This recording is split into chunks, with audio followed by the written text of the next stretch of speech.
J'enregistre ce stream en même temps. Alors, je vais essayer d'expliquer comment je place les fibres et pourquoi, pour que certains comprennent plus facilement et plus aisément la méthode et la technique. Je mettrai la vidéo après sur YouTube. Alors, dans un premier temps, je vais essayer de répondre à TKO qui est sur le stream, sur le Discord. Pour t'aider plus facilement ici, sur TradingView, ici tu as quelques petits feuillets, ok, et tu peux trier et ranger et bloquer en fait ce que tu vas mettre et ce que tu vas pouvoir garder ou faire disparaître quand tu veux en un seul clic. Alors, je m'explique vite fait. Donc ici, par exemple, j'ai mis ma prolongation, et en fait dans ma prolongation, j'ai mes rectangles et mon fib de prolongation. Donc en un seul clic, je peux le faire disparaître et faire apparaître ceci sur mon graphe.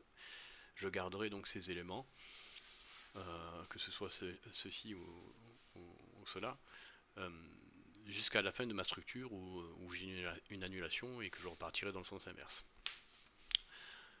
Donc je vais m'expliquer au fur et à mesure, je te montrerai, ou je montrerai pour tout le monde. Alors, dans un premier temps, ce que je fais, c'est qu'effectivement, donc là, on a bien vu une belle baisse avec une belle bougie, avec une mèche libre. Hein. Rappelez-vous ce que je vous dis à chaque fois sur les mèches. Ici, on a bien pris donc la liquidité sous cette dernière mèche. D'accord. Donc, à partir de ce moment-là, je pose un fib. Ok. Donc, ce fib, je le pose comme ceci. De la mèche au corps. Je vais zoomer au corps de celle-ci. D'accord. Pourquoi? Parce qu'ici, on a un retracement et le corps de la bougie suivante n'a pas dépassé la mèche ici.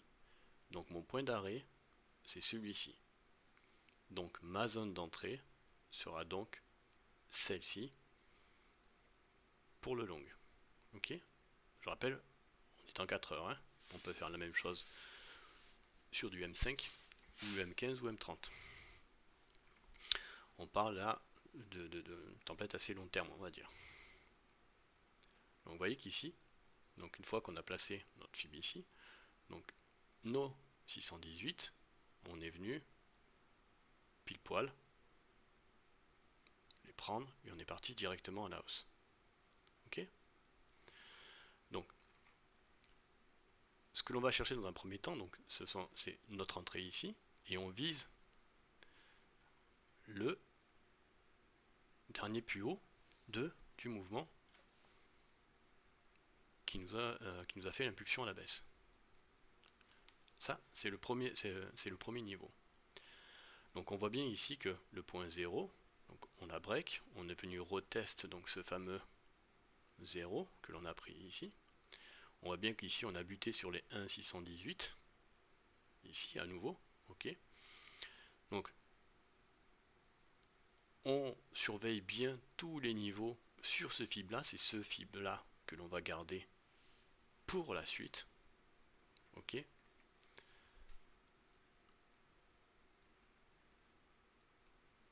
Donc une fois qu'on a pris donc cette entrée là, ben, on va aller chercher donc en fait notre point de sortie, donc sachant qu'on vise déjà dans un premier temps ce niveau là. Donc ce que j'expliquais sur le Discord, c'est qu'une fois qu'on a fait ceci, je viens chercher en fait les entrées. Si vous n'êtes pas rentré ici sur le 618, une nouvelle entrée, donc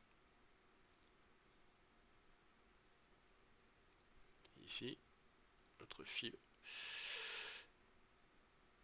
Hop.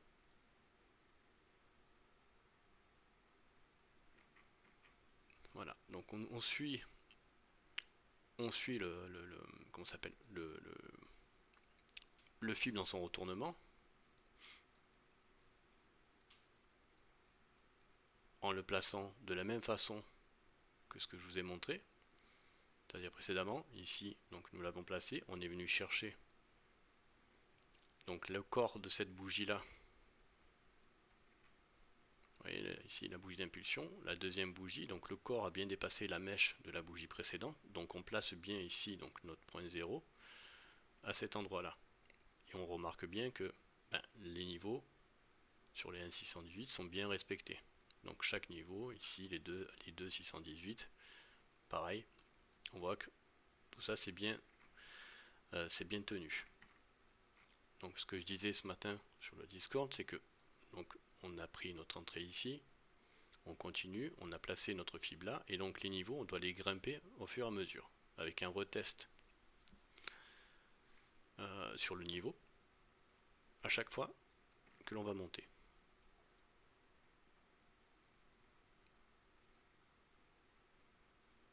Je vais fermer ça. Et après la prolongation, c'est ce que je vous disais aussi ce matin. Donc la prolongation, on la place comme ceci.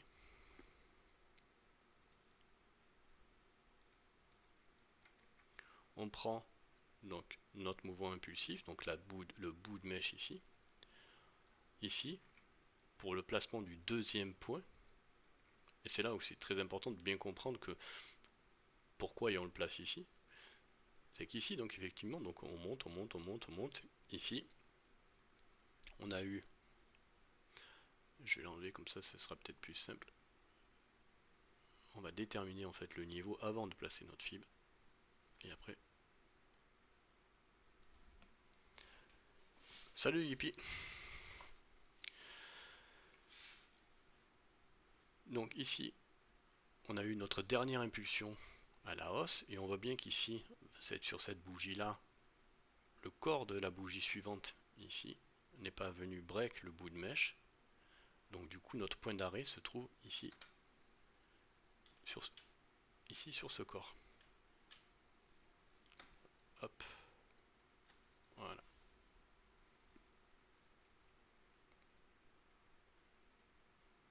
Puisque pour le rappel, dans l'autre sens, on a bien dit que le corps doit dépasser la mèche, donc ici ça devient notre point d'arrêt. Donc le placement du fib va se faire de telle façon qu'on prend le bas ici, on prend le corps ici, on prend le bas mèche, ok, et on voit bien que juste en plaçant ça comme ça, je vais enlever mes traits ici qui ne servent plus à rien, on voit bien qu'ici pour l'extension du fib, tout est respecté quasiment pixel près sur chaque niveau. Donc les niveaux sur l'extension, si on a une continuation haussière et qu'on ne récupère pas le niveau à la baisse, donc je disais qu'effectivement ce matin, si l'on récupère ce point bas ici, on viendrait ici dans cette zone là pour redescendre et faire une continuation à la baisse. Mais dans le profil actuel, on est dans une continuation haussière. Donc si on dit continuation haussière, il y a deux zones à viser. Donc les deux zones à viser sont celles que je vous ai données ce matin sur le Discord. Donc la première, c'est de regarder si on commence à diverger dans la zone des 100-123. Si on n'a pas de divergence à l'arrivée d'un niveau, on continuera sur la zone des 161,8-200. Ok.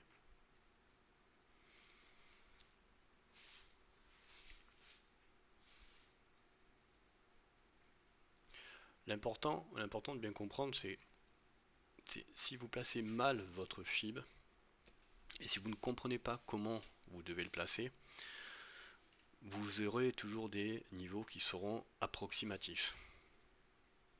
Donc les niveaux approximatifs, ça ne vous donne pas des super bonnes entrées. Quand vous savez le placer correctement, vous avez tous les niveaux qui se respectent et on est très pixel à chaque fois. C'est difficile de faire mieux. Après, pour l'extension, il y en a qui peuvent avoir des doutes sur certaines choses, mais il n'y a pas de doute à avoir si on est dans une continuation, qu'elle soit à la baisse ou à la hausse, sur les prolongations. On va essayer de chercher d'autres exemples pour vous montrer que ce que j'ai expliqué en termes de pourcentage, hein, c'est 80 et 90% sur les 100, 100 123 et 80% de continuation directe sur les 161.8 si on est dans une continuation. On va essayer de trouver un autre exemple. J'ai effacé ça, on va le regarder ensemble. Donc un autre exemple. Ah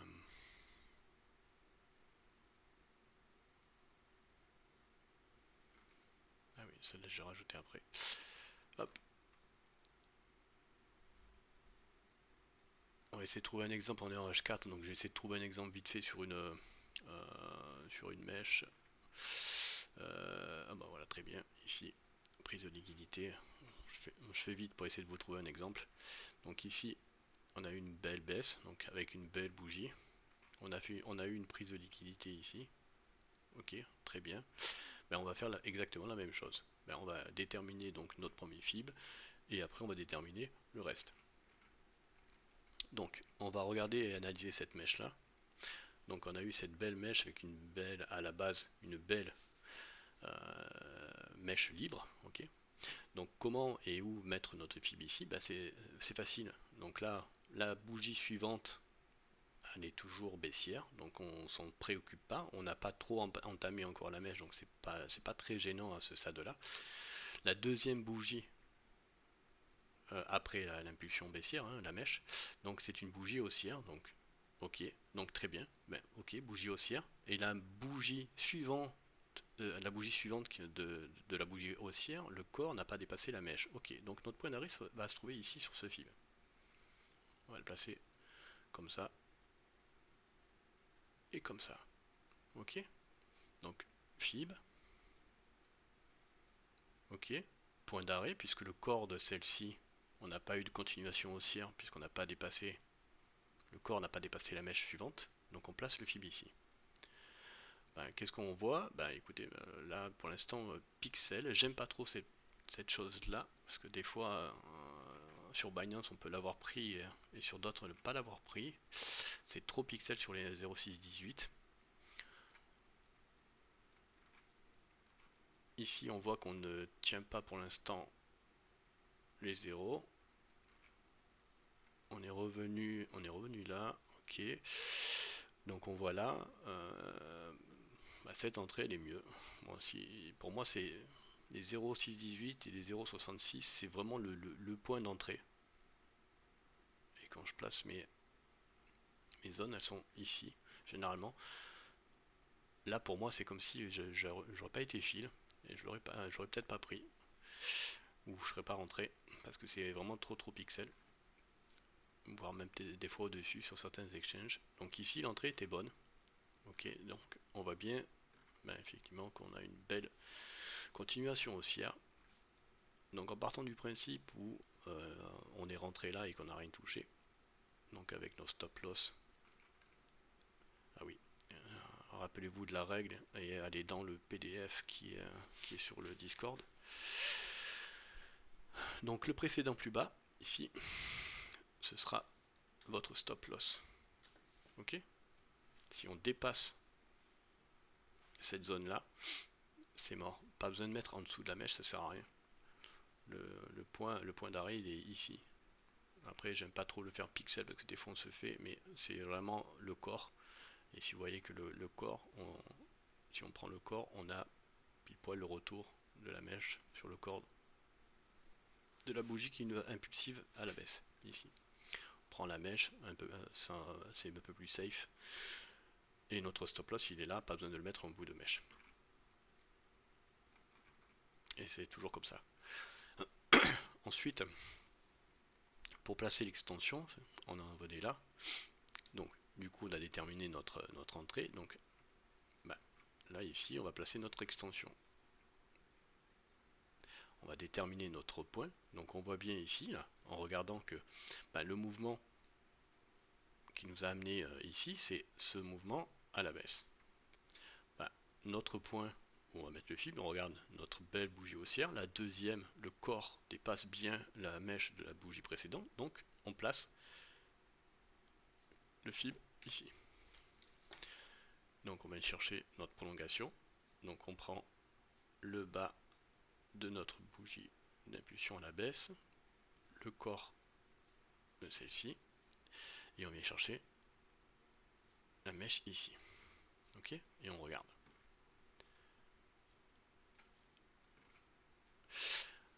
Une fois de plus, j'ai enlevé ça, ça ne sert à rien. Une fois de plus, on voit bien que donc tous les niveaux en extension sont très bien respectés. Ok, c'est assez clair à chaque fois. Donc, ce que je vous disais tout à l'heure, donc les pourcentages que je vous ai mis sur, on a un très bel exemple ici, pas fait exprès, mais je vous ai dit qu'entre les 100 123, on a,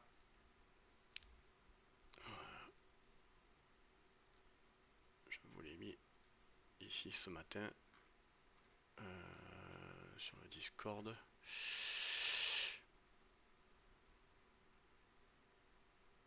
Hop, voilà.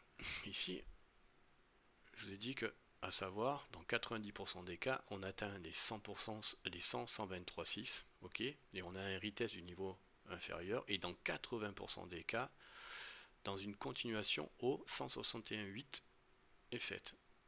C'est-à-dire que très souvent ici, donc entre les 100 123, on a un test, un retest de niveau ou une continuation directe au 161,8. C'est ce qui s'est passé là, on a une continuation directe, on a même dépassé.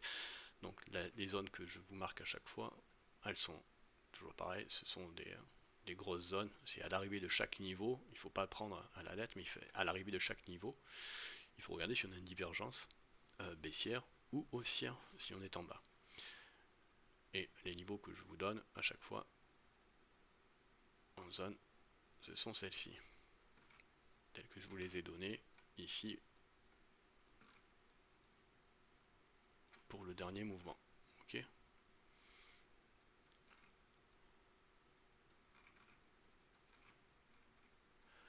Donc on est en H4 et à chaque fois, quand on arrive sur un niveau, il faut regarder si on a une divergence, on descend au time frame.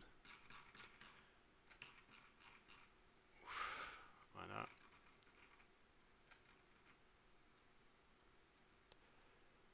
On va essayer de trouver.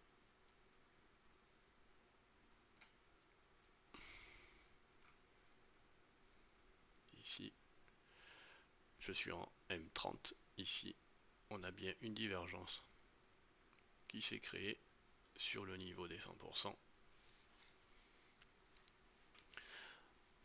Donc on est en M30, donc on n'est pas forcément venu sur la zone des zone des 30. C'est pas une obligation puisqu'on est sur des time frames qui sont quand même on va dire assez élevés. Et dans le cas d'une continuation, puisque c'est pas un mouvement de départ, on n'est pas forcé d'enfoncer le RSI. Donc on a bien notre divergence ici sur le niveau des 100%. Ok. Ensuite, si on descend en plus petit time frame, on va se mettre sur du M15. Je pense que on devrait pouvoir avoir le retour.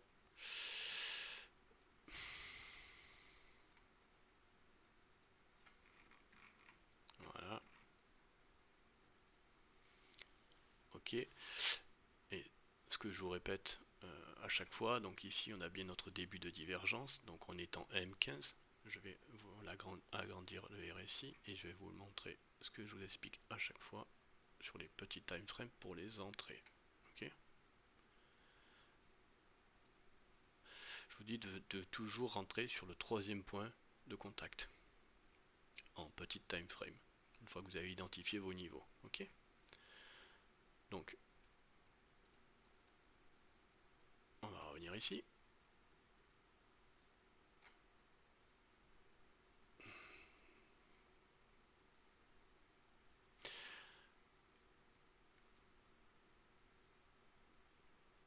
Voilà, on va le mettre comme ça. Donc vous voyez ici, on voyait bien qu'on diverge. Ok. On a une belle divergence sur l'arrivée du niveau. Entrée sur troisième point de contact. Ok. Voilà. Ça, c'est valable pour tous les niveaux de Fibonacci sur lesquels le prix arrive.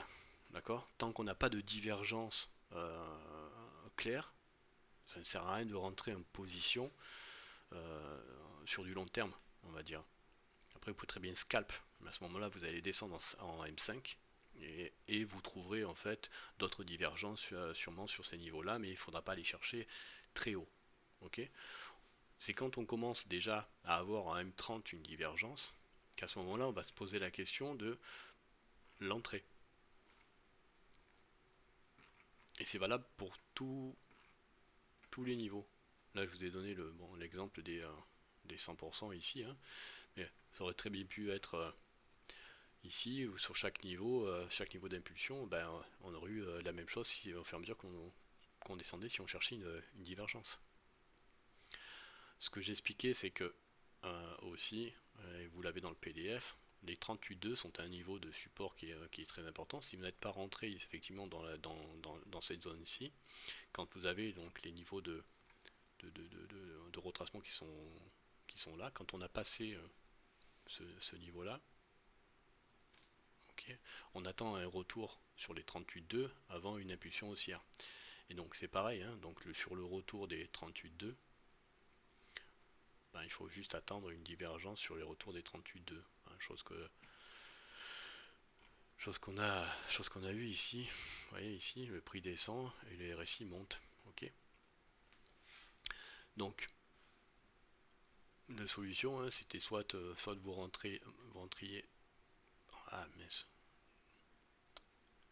précocement ici, sachant qu'on est en M31, je ne me suis pas mis en M15 ou en M5. Donc, soit vous rentriez sur la divergence ici, donc on se mettrait en M15. On va essayer de retrouver, c'est assez chiant.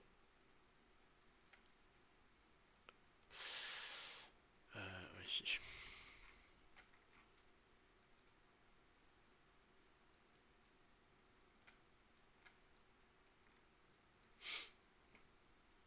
Donc, soit vous rentriez ici sur la divergence avec, vous voyez, je vais essayer de faire simple, mais il faut vraiment bien le placer, hein. C'est toujours très important d'être très précis. Ok. Ici, donc vous aviez votre troisième point de contact sur votre divergence, et votre troisième point de contact sur votre divergence vous amenez hop. Donc ici ou ici, vous saviez très bien que si vous auriez posé votre mini fib ici, si vous cherchez l'entrée sur le niveau, donc le point de hausse, parce que la bougie suivante, elle est là, le corps est là, donc vous aviez votre entrée ici, sur le troisième point de contact, donc que vous soyez entré ici ou là, c'était à peu près la même chose. Après vous avez votre continuation. Et après à chaque fois on reteste donc les niveaux, chaque niveau pris, on vient retester le niveau et après on monte. Salut Crazy, salut TKO. Ben justement tu vois, j'ai stream et j'ai enregistré pour la demande que tu as fait sur le Discord. Donc je te l'ai mis par écrit, je l'explique là. Si tu as des questions, tu pourras soit revoir la vidéo ou me les poser là tout de suite s'il y a certaines choses que tu n'as pas compris. C'est vrai que comme je le dis, je fais les choses assez machinalement par habitude.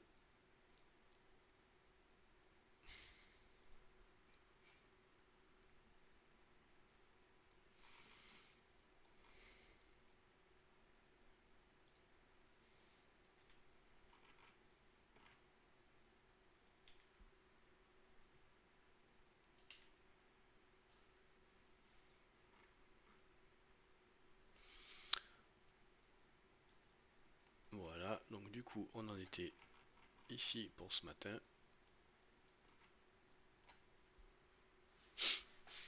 Toujours là, t'es KO?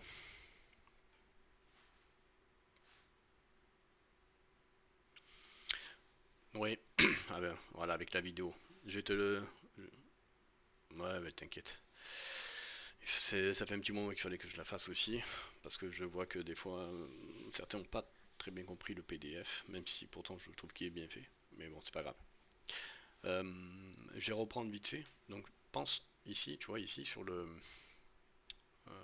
TradingView, tu as ceci pour ranger en fait ce que tu vas mettre sur ton graphique et ce que tu vas pouvoir garder le temps de la structure. Donc, comme j'ai vu que tu étais sur du 4 heures tout à l'heure, donc en fait, dans ton FIB 1, pense que ta structure de base, c'est ce que j'ai expliqué, ta structure de base, tu vois, c'est celle-ci, c'est ton impulsion baissière ici avec ta mèche libre et ta prise de liquidité ici. Donc qui se trouve pour moi dans le FIB 1. Donc je te la mets, tu vois, je fais apparaître ce que je veux et je fais disparaître ce que j'ai envie. Donc ça, ce sont ton niveau de référence, ok.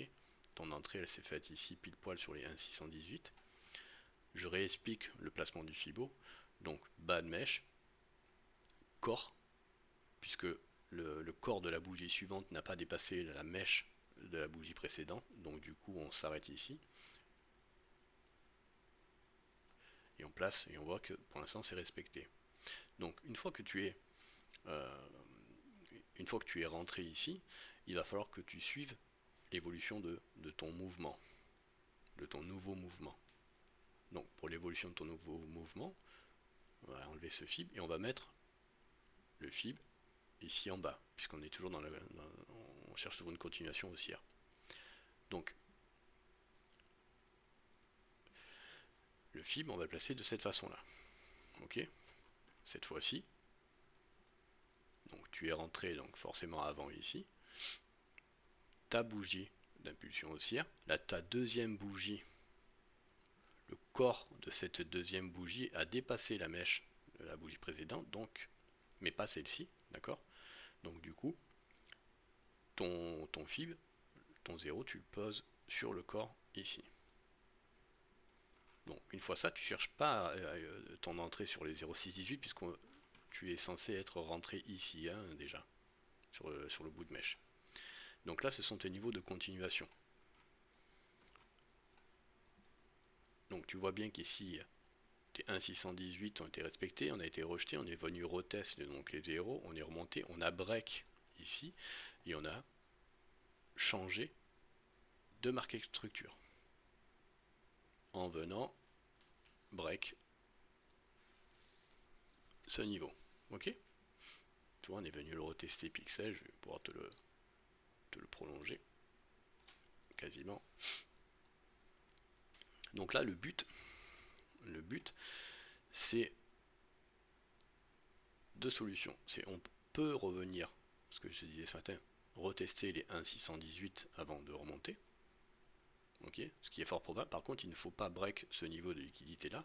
Si on le break, on fera un retour pour une continuation baissière. Voilà, ça c'est les niveaux sur lesquels tu vas suivre. Après, pour tes objectifs, dans l'éventualité d'une continuation haussière à partir du moment où tu es rentré, donc ici, dans cette zone, sur cette mèche là, tes niveaux, il va falloir que tu les traces. Donc, tes niveaux de prolongation, je vais enlever ça et ça, on n'a plus besoin. Tes niveaux de prolongation,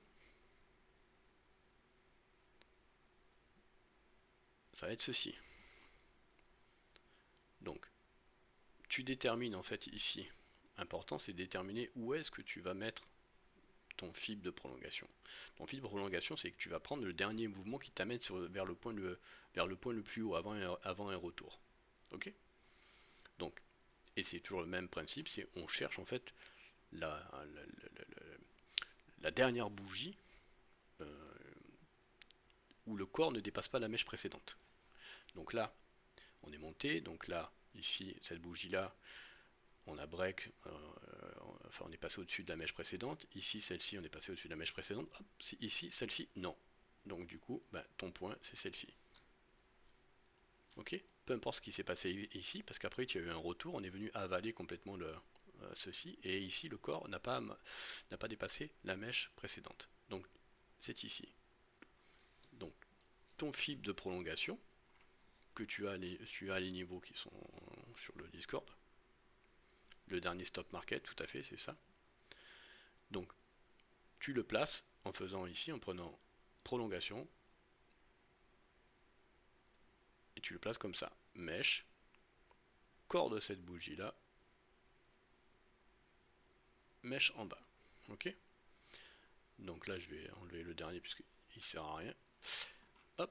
Et tu vois bien qu'ici, donc les niveaux, que ce soit les 38,2 ici, sont très bien respectés. Ici, le niveau des 61,8 est très bien respecté ici. Donc, tu t'es pas trompé dans ton fib. Ok.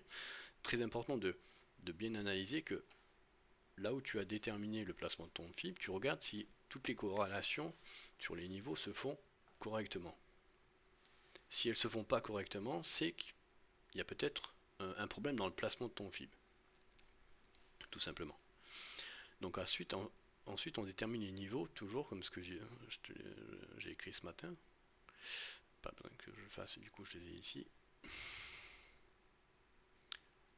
Donc les deux zones à surveiller, et c'est ce que je disais précédemment, les deux zones à surveiller, ce sont les 100-123. À l'approche de ces niveaux-là, si tu commences à avoir une divergence baissière, donc attention, parce qu'après ça peut très bien descendre très rapidement, surtout au niveau des 123, des 100-123. Où tu as 80 et 90% de chances ici que tu breaks le niveau, que tu viennes retester les 100 avant de monter, ou tout simplement de break et tout de suite repartir sur les 161,8 assez rapidement. Et après tu verras que les divergences elles se feront sur le niveau comme j'ai montré tout à l'heure. Mais les zones à surveiller, ça ne veut pas dire que ce sont des sorties obligatoires, c'est surtout des zones sur lesquelles il va falloir faire attention aux divergences sur les niveaux sur lesquels on arrive.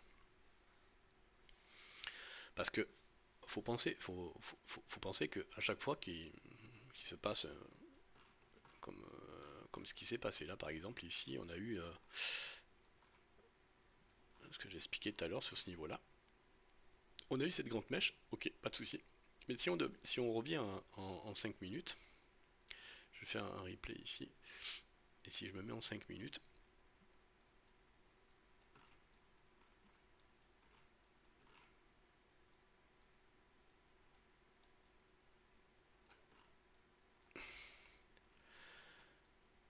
du coup j'ai plus le niveau, donc de mémoire je crois que les 168 étaient par là à peu près, et on aurait pu s'apercevoir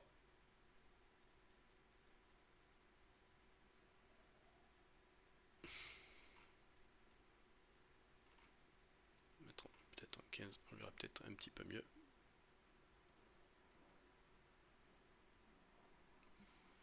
Ouais, attends, je crois que j'ai fait une bêtise. Je crois que j'ai superposé les récits là.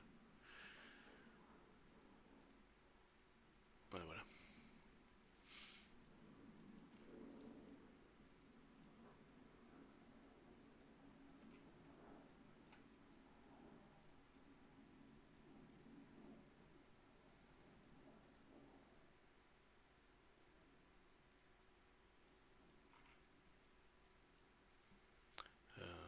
Hop, hop.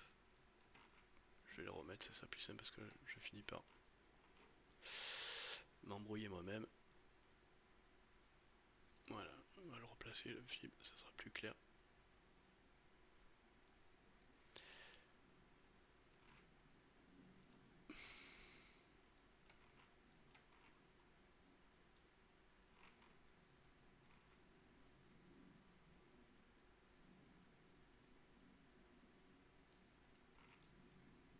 Voilà.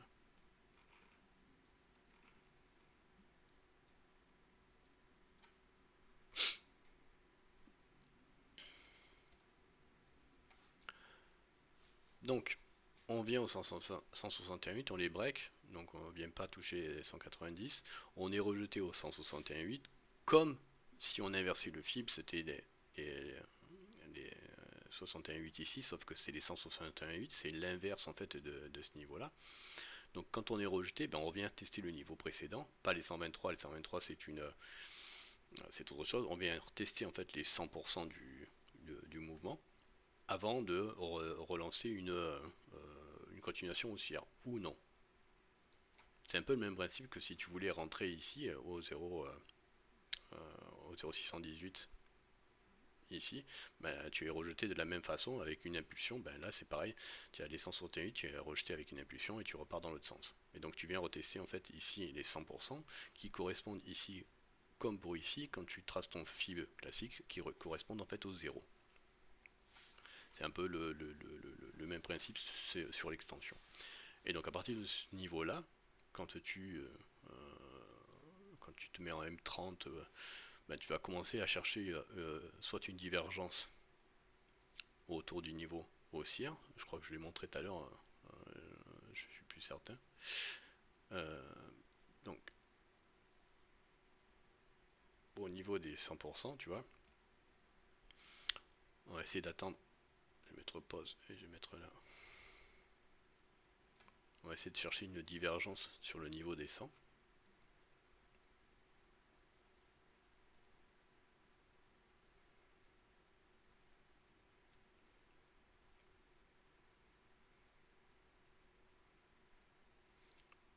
Je ne fais rien tant que j'ai pas de divergence claire sur les niveaux. Bon, stop, ici, voilà. Ici, tu vois ici. Hop. Ça commence à m'intéresser. Donc le 15 minutes.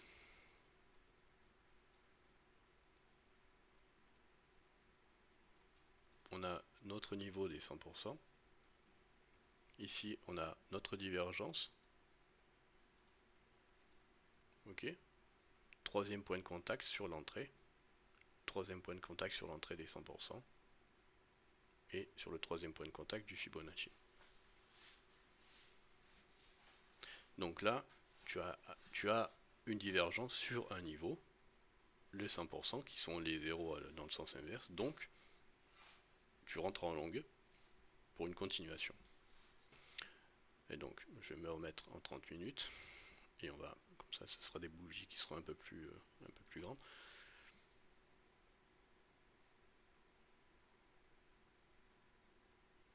En l'occurrence, ici, il n'y avait pas de divergence, le RSI était trop haut. Ici, on était bas, bon, je suis en 30 minutes.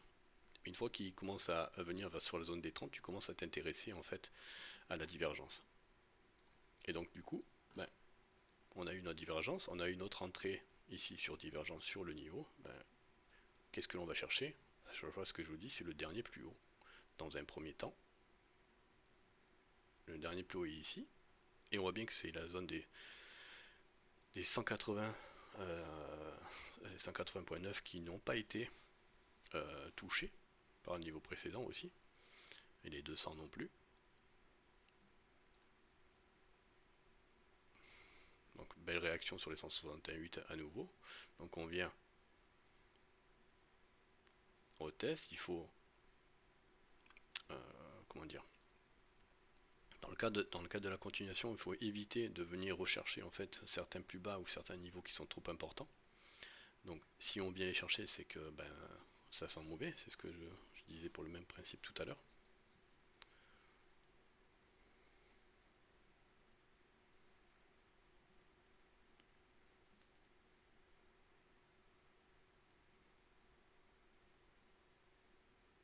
Voilà, stop.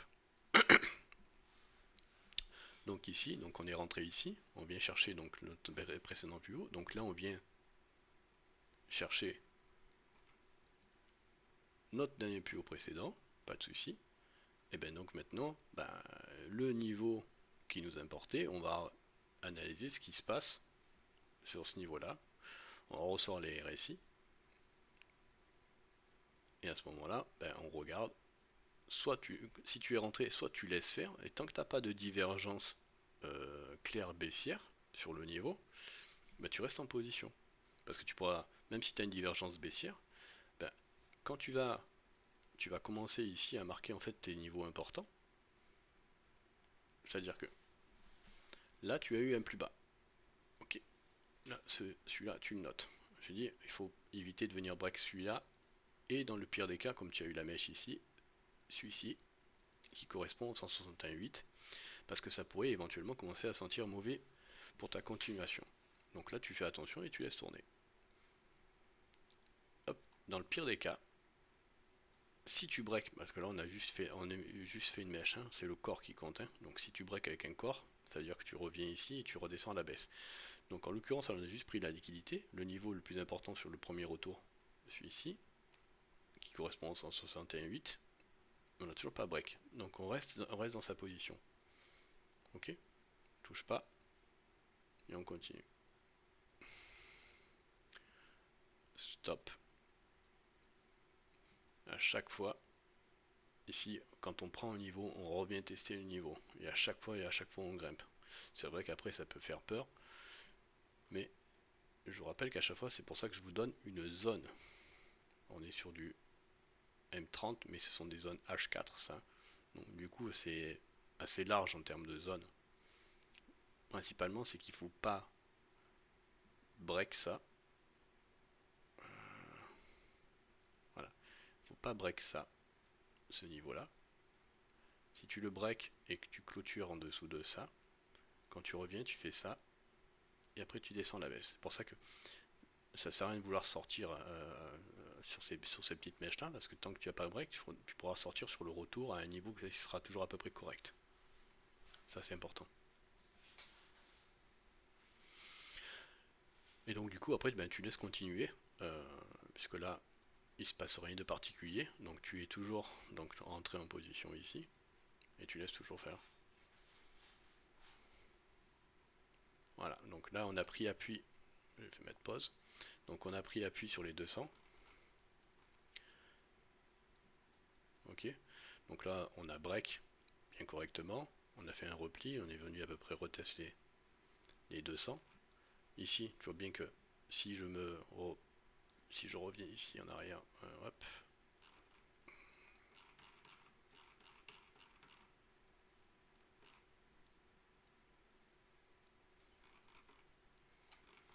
je vais te montrer quelque chose d'important.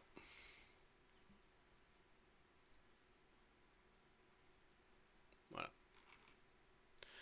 Ici, tu vois, on a break les 268. Je peux très bien mettre les niveaux supérieurs, hein, sauf que je les ai pas mis là. Ici, donc on a les deux, donc les 3 618. Voilà. Donc là, on a eu notre bougie. Tu vois que la clôture de cette bougie là, elle s'est faite sur les 261,8. D'accord? Et si tu descendrais en petit time frame, tu verrais qu'on aurait eu la même chose que cette grosse impulsion là, on revient tester le niveau. En l'occurrence, si tu reprenais ici, tu pouvais retracer le même fib, et en fait en te disant, ben, ok, ben, on vient retester en fait mon niveau inférieur à chaque fois. Et donc là c'est pareil, on va stopper, hop. Donc là, tu récupères ton niveau. C'est pareil, si tu, là du coup je suis en M30, mais si je me mettais en M15 ou M5, tu verrais que quand on reviendrait effleurer les 268, on aurait une divergence haussière.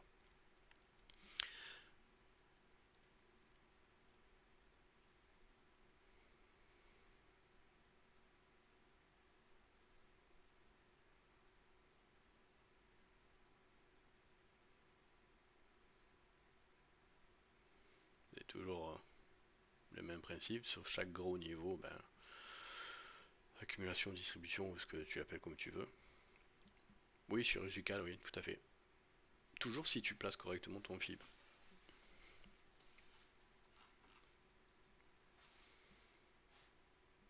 Tu fais pas grand chose tant qu'en fait tu n'as pas de divergence ou quelque chose qui te dit que sur ton niveau, tu puisses repartir.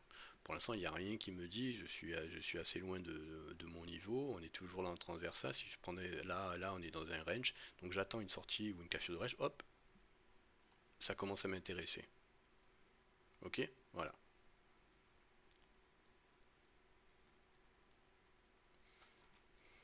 Tu vois ici, on est revenu test pixel 1261.8. Ok, là, je vais commencer à m'intéresser à un plus petit time frame.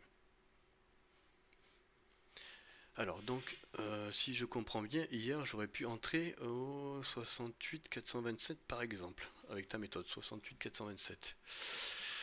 Attends,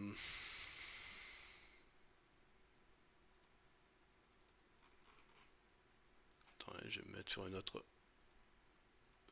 68 427 et j'ai enlevé ça. C'était un petit scalp que j'ai fait.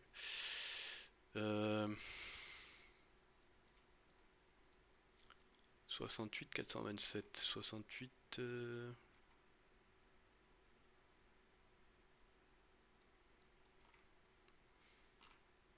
Ah bah attends, on va faire ça, on va faire plus simple parce que du coup j'ai mes niveaux ici.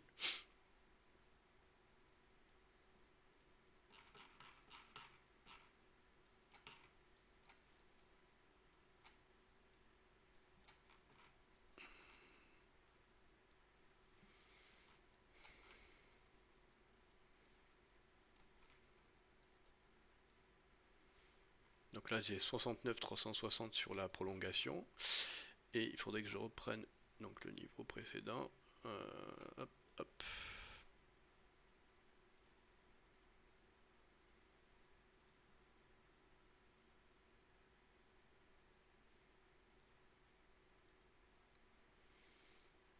Et je vais enlever la prolongation puisqu'on n'a pas passé les 100%. Donc la prolongation ne m'intéresse pas pour l'instant, c'était juste pour donner des niveaux. Et ça.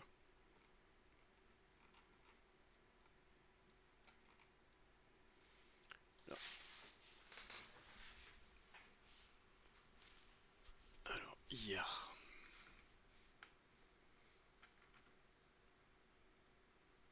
« 68 427. Tu parles sur le retour de celle-ci. Ok. Donc là, je suis à M30. Hop, je vais mettre un M5, M15 déjà.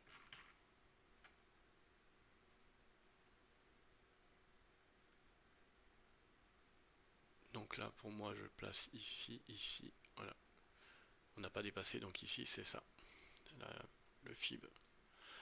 Le fib de ce niveau-là, c'est qu'on a eu notre baisse, la bougie là. La bougie suivante, on a bien passé. Cette bougie-là, le corps a dépassé la précédente, donc ici, on le place ici. Ok. Donc, en fait, toi, tu me parles du 668. Non, je suis bête.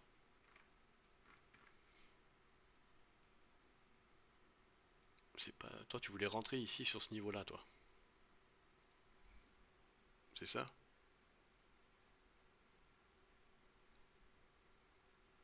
Sur l'extension précédente.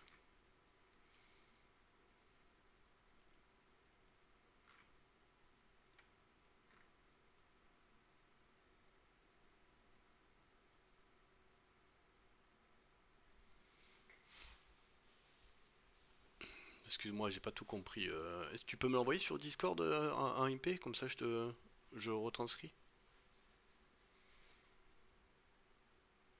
Entre les 66 825 et 70.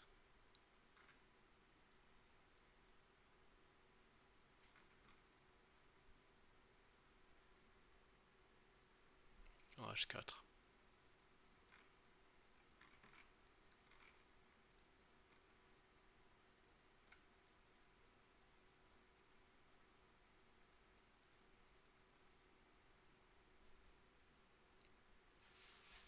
Yozili. Alors je pense peut-être avoir compris ce que tu as fait. Je vais regarder si c'est ça. Je pense que toi tu as peut-être dû faire ça.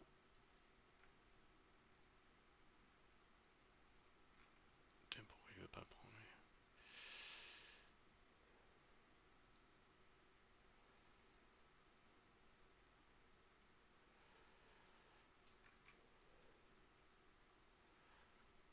parce que j'ai verrouillé.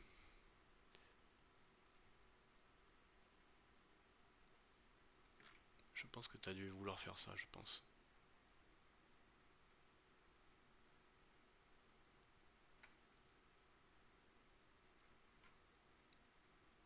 T'as pas voulu faire quelque chose comme ça? C'est envoyé, ok, je regarde.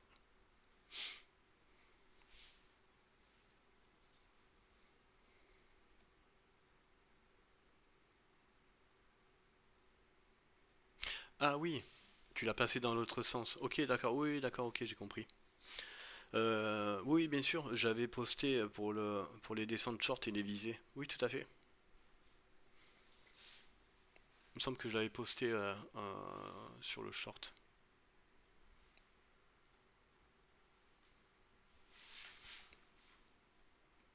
Alors, j'explique et je montre ce qu'il a voulu dire et c'est ce que j'avais posté.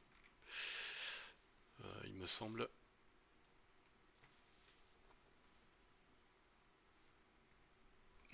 Je vais hop.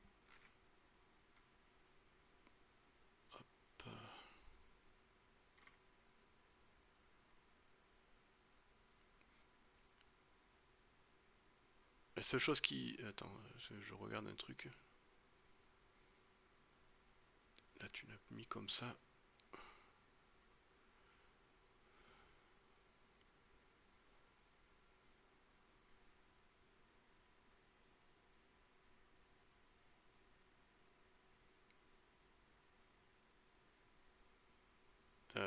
Ouais, non, je crois que c'est pas celui-là que j'avais donné, je crois. Je crois que j'avais donné un truc comme ça.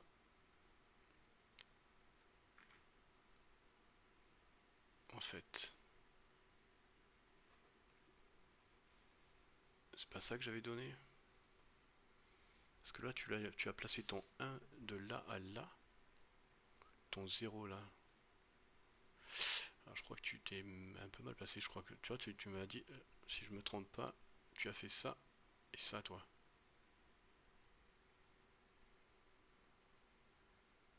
Ou l'inverse plutôt. Je regarde ton graphe en même temps.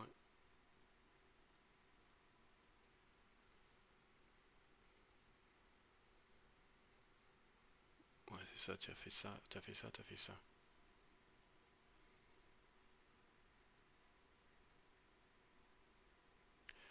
Euh, oui, tu peux le voir comme ça, dans le sens de la continuation du petit mouvement, mais oui, tout à fait. C'est mèche en bas, ouais, c'est bon, bien pris la mèche, tu as pris le corps en haut, l'impulsion, oui, c'est ça. Oui, c'est ça. C'est ça, Yippie.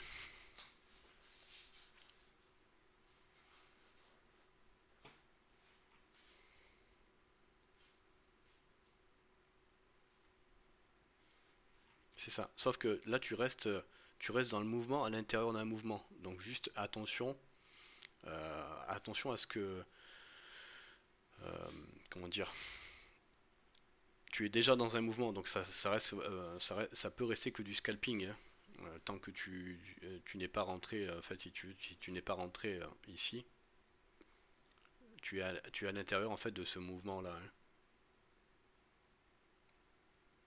Donc les entrées, c'est pas, si tu as bien passé, voilà, on reste dans cette zone-là.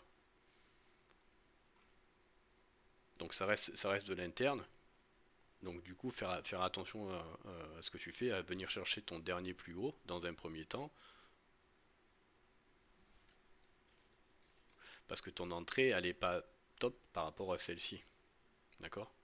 Donc on peut très bien venir faire ça et venir chercher le niveau un petit peu plus bas avant d'aller chercher les niveaux intéressants.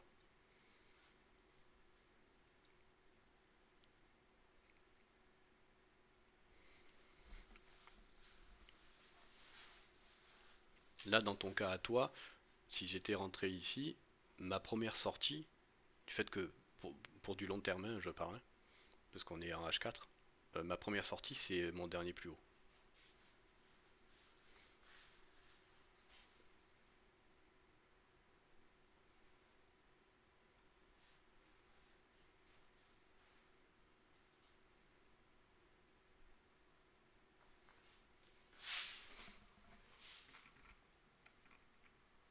fait,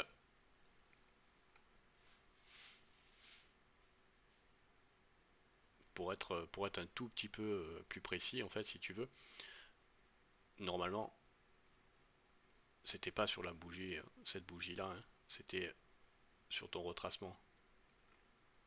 Ouais, faut être très très très précis. C'est,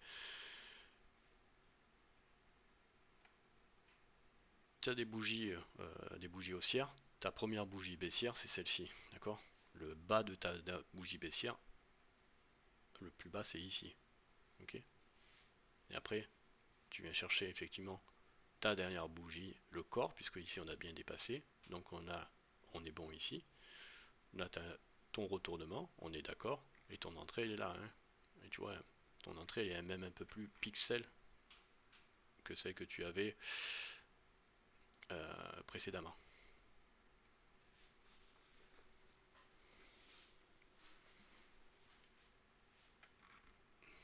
Qu'est-ce qu'il m'a foutu?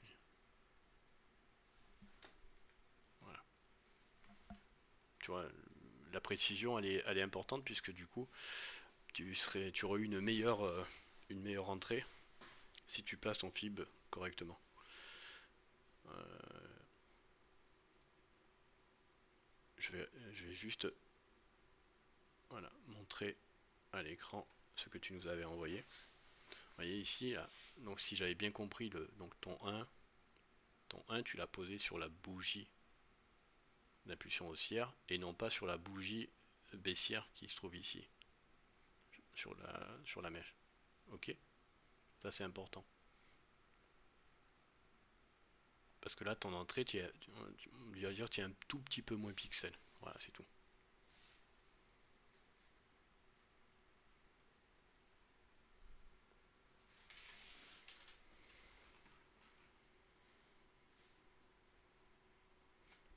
Là encore, ça va, c'est que c'était pas très loin, mais si ta mèche était ici, en fait, tu serais rentré beaucoup, beaucoup trop tôt.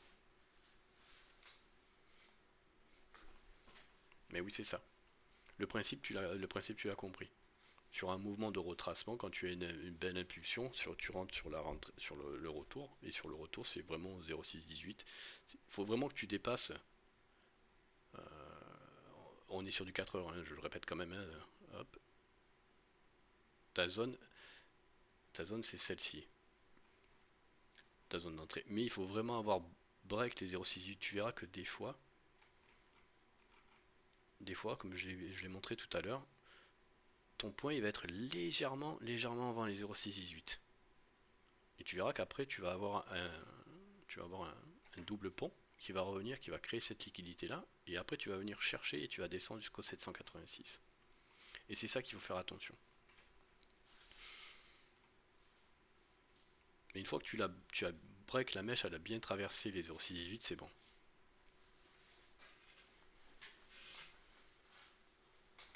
Oui, tout à fait. Alors perso, je scale, hein, voilà, parce que des fois ça peut aller un petit peu plus profond. Euh, souvent, tu rencontreras ce problème-là sur les coins qui n'ont pas la même, le même volume d'échange. Donc des fois, tu as des mèches qui jouent un petit peu. Donc du coup, ben, tu vas enfoncer un peu plus profondément.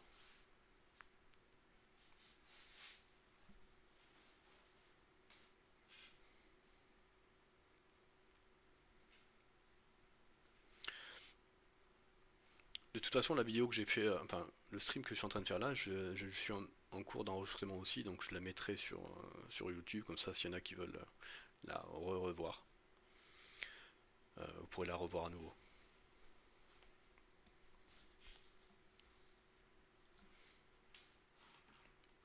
Ce qui est important, la base de ce qui est important à savoir, c'est que quand vous êtes sur le H4, c'est de bien garder en tête votre mouvement principal, là où vous avez fait vos premiers fibres. C'est lui qui va vous déterminer en fait la- la- la- la- le sens de vos trades et là où vous vous situez. C'est-à-dire cette belle impulsion baissière, on a pris la liquidité ici, cette belle impulsion baissière, la mèche libre, on est bien rentré ici pile poil sur les 0,618. Ok, on peut pas faire mieux. Et donc là, vous avez vos étapes qui sont à gravir. Et après, vous avez vos projections avec la prolongation de Fibonacci. Mais au moins, vous vous situez, vous savez exactement où vous en êtes sur le trade et les niveaux sur lesquels il ne faut pas revenir. Ou alors on change de tendance.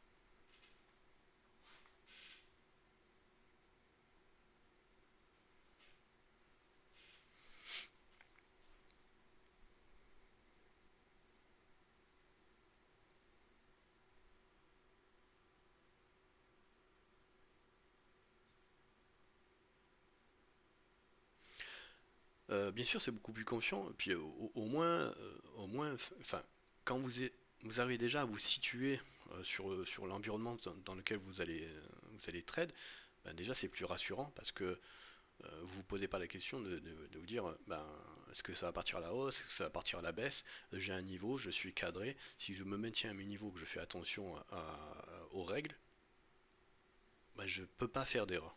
Enfin, je peux en faire, hein, ça m'arrive d'en faire, euh, mais vous en faites beaucoup moins et vous avez un ratio gain-perte qui est, euh, qui est inégalable. Mais il faut vraiment respecter en fait les consignes et la méthode et pas en déroger. J'en déroge pas. Je l'ai fait, j'ai voulu le faire quand j'ai fait du copy trading et ça m'a valu pas de bonnes choses. Et en plus de ça, sans compter les écarts d'entrée qu'il y avait entre vous et moi. Donc c'est pour ça que je recommencerai plus le copy trading. Mais, euh, mais ouais, si vous respectez la méthode, il y a pas de raison que vous fassiez pas facilement du 90% de gains sur votre trade.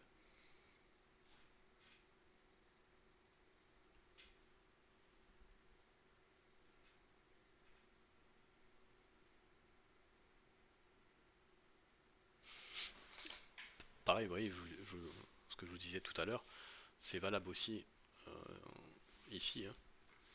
Vous aviez donc la zone identifiée, vous aviez la zone de liquidité que j'avais identifiée, c'est-à-dire par rapport au retour, la zone de liquidité à venir récupérer, c'était donc celle-ci.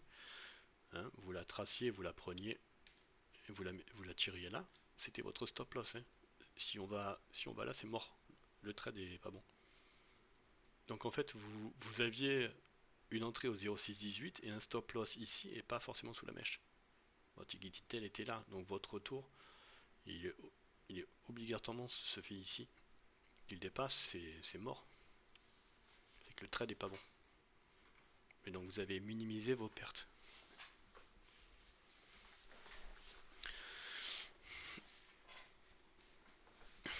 Euh, ouais, j'ai voulu le tester sur Mex, hein, mais mes entrées ne correspondaient pas aux vôtres.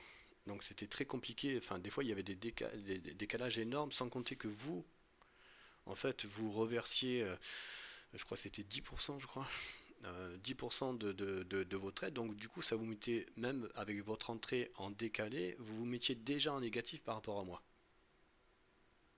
Alors moi, je sortais, des fois, si je sortais ABE, par exemple, si mon trade était pas bon, bah vous étiez déjà en négatif.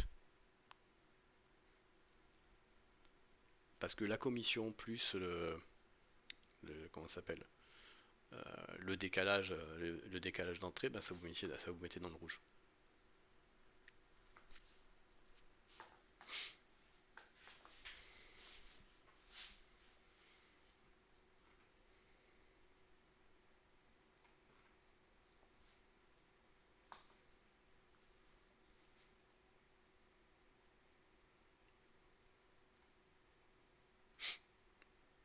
Voilà. Après, bien garder en tête qu'effectivement, voilà, c'est le niveau aujourd'hui à faire attention. Alors, voilà, quand on a placé le fil de base, hein, on garde toujours en tête le fil de base. Donc, vous voyez ici, on a buté ben, pixel hein, quasiment ici là, pas faire mieux. Ici, on a buté pixel, on est rejeté. Il faut, reprendre ces 1.6.18 qui est un niveau très très important, hein. Les 1.6.18, c'est le niveau clé. Si on le reprend, ok, on va sûrement venir dans cette zone-là. Si on le reprend, on reviendra de test avant de remonter.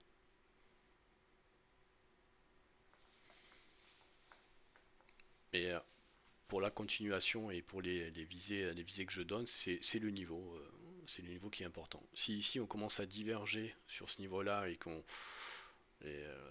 fait une mèche de rejet dans cette zone-là,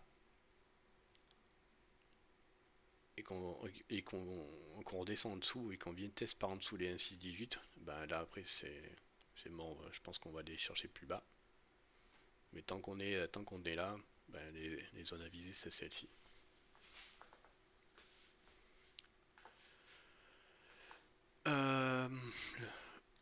Et je parlais de la charte en USD ou en USDT. Oui, pour moi, ce qui est important, c'est d'utiliser la charte sur laquelle tu trades. C'est-à-dire, si tu prends de l'USD au lieu du USDT, des fois tu as des décalages et donc tes entrées sont pas forcément pixels. D'accord? Donc, bien faire attention que des fois tu peux avoir un décalage entre l'USD et l'USDT. Et comme si tu utilises donc la méthode, c'est vraiment très très pointu, très pixel. Donc du coup, si tu as un légèrement décalage d'un ou 2 ou 3 dollars, ben, tu rentreras pas en position.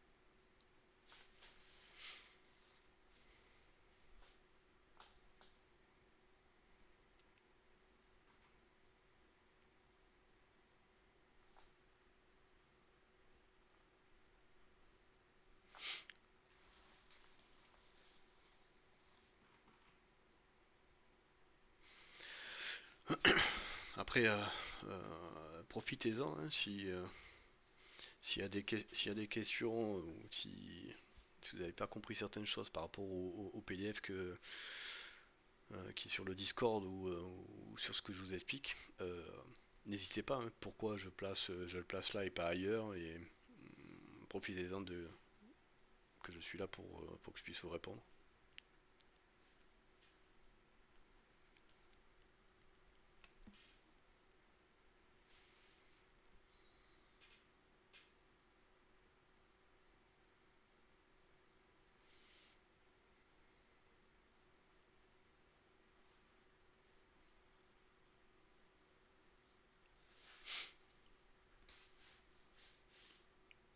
Donc après, ben, Crazy, bon peut-être pas Yippie parce que je pense que Yippie il le savait, mais euh, pour TKO, pense à utiliser, hein, c'est ce que j'utilise moi, hein, et après tu restes à la fois organisé et tu le gardes. Pense aussi à verrouiller ton petit cadenas, ce qui te permettra de ne pas supprimer euh, sans le faire exprès un marqueur que tu as fait, que ce soit un fib ou autre chose.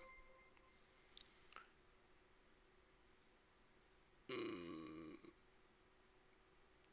Il y a eu ça, salut, merci pour le follow.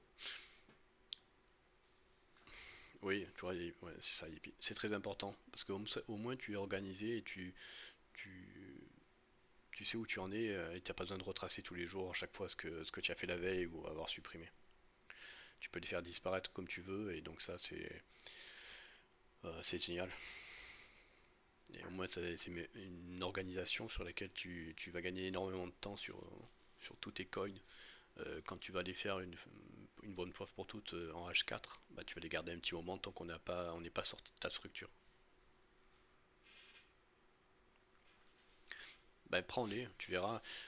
Ici, je vais te donner un exemple. Tu vois, ici, par exemple, on va prendre ces rectangles là, tu les sélectionnes. Hein, tu fais CTRL, bah, classique, hein, tu sélectionnes ça. Une fois que tu as sélectionné, ici en haut, je vais décaler ça. Tu as un petit dossier. Bah, tu fais dossier, tu vois, ça te les a regroupés dans ce dossier là. Tout de suite, ce que tu fais si tu veux les garder, là, ici tu as un petit cadenas. Là, tu fais verrouiller. Donc tu les as verrouillés, comme ça tu peux pas les supprimer sans le vouloir. Et après ici tu as un petit œil, bah, tu les montres ou tu les montres pas. Ok, en une seule fois. Ou alors tu peux les montrer un par un, ou tous les cacher, ou tous les fermer. Puis après tu donnes un nom à ton groupe, comme ce que j'ai fait là, fib 1. Fib 1 c'est le fib de ma structure générale. Là, après le fib 2 c'est le fib de ma structure en continuation ici, celle qu'il va falloir suivre impérativement. Et après j'ai ma prolongation. Voilà. Et après, une fois que je l'enlève, une fois que je masque tout, j'ai ma charte libre. Après, je peux faire ce que je veux et je peux les remettre quand je veux.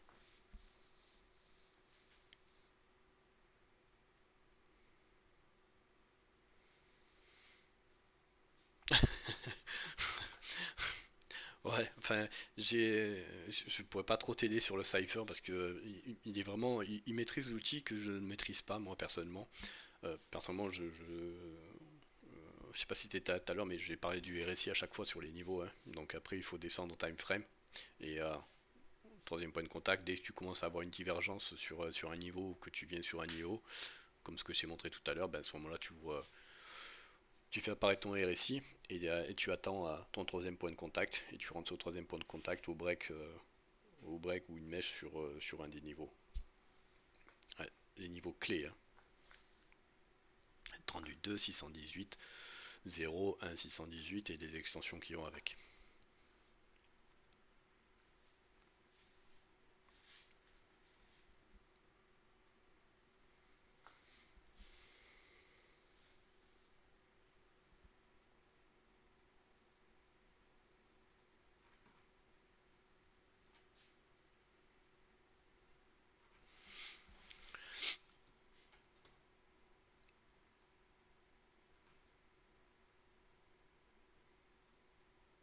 Donc là pour aujourd'hui, ben, c'est de faire attention à la reprise des 1.618.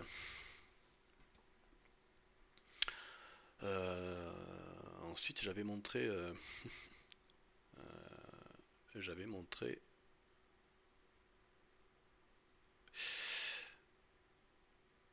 sur le Discord, je m'étais amusé, j'ai mis en place un sous-compte avec 10 USDT dessus.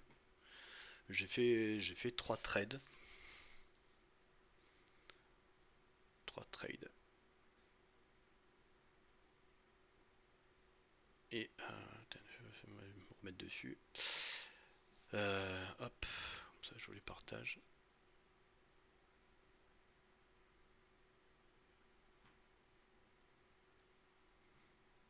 C'était c'était pour m'amuser, c'était pour rigoler. Voilà. Et je vais le continuer.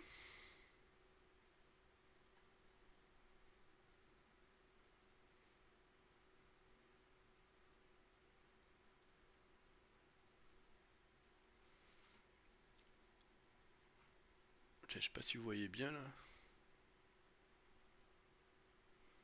Hmm. Bon, j'ai pris deux longues et un short. Euh, 3, enfin en net avec les hors frais, donc ça fait 3 UST 75, 4,75 et 0,68. Ce qui me donne, j'ai quasiment doublé en fait le compte en trois trades, c'est-à-dire que je suis à quasiment 20 USDT. Je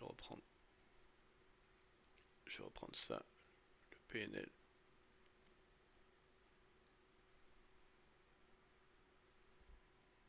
Voilà, ça du portefeuille, il est à 1974. Sur le disque que j'ai mis, ça fait très longtemps que je me suis pas amusé avec aussi peu, et c'est rigolo.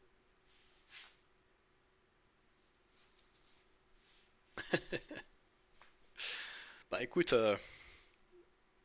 juste la méthode, hein. Ni plus ni moins, hein.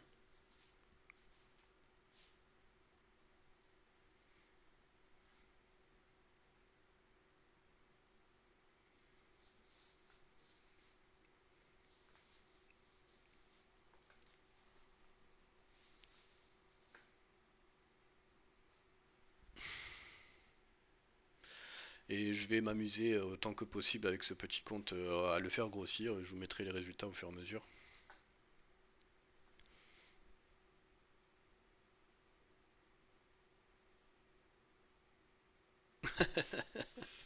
Lol.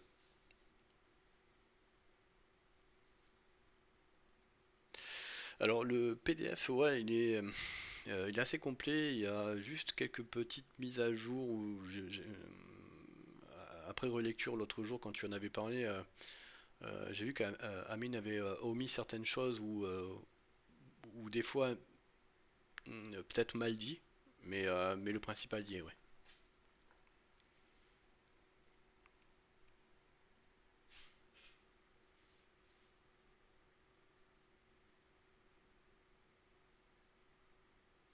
Mais j'achète du shitcoin.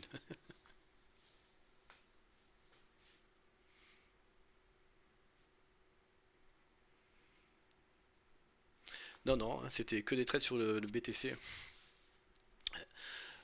C'est du trade en levier x100. Les trois trades d'ailleurs étaient en levier x100.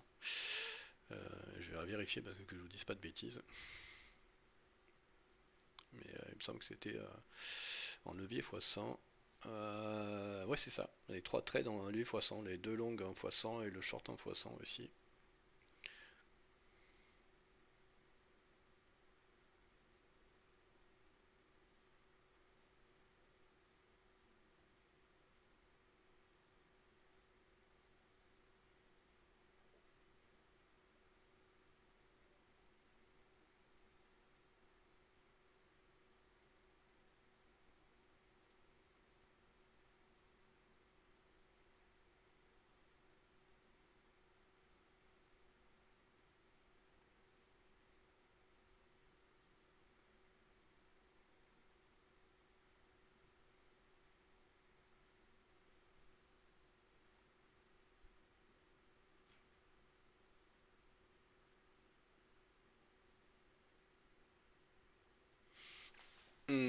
J'ai pas fait attention à ça. J'ai pas fait attention sur le PDF.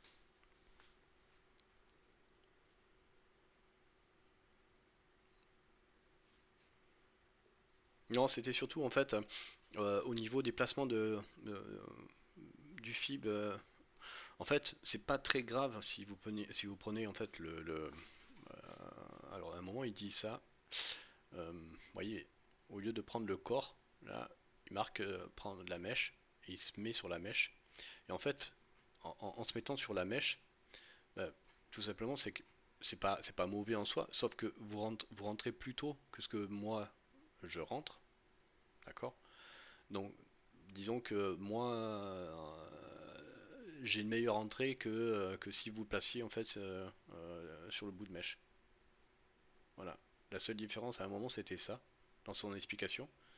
Vous voyez, si je vous le placez sur le corps, bah, je rentre quasiment pixel sur les 0,618.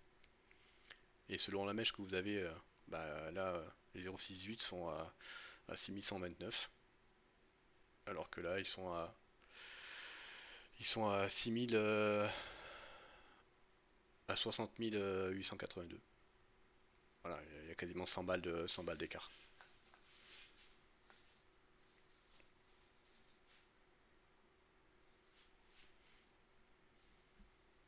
C'était là la nuance à un moment où, dans son explication où il a fait une petite erreur.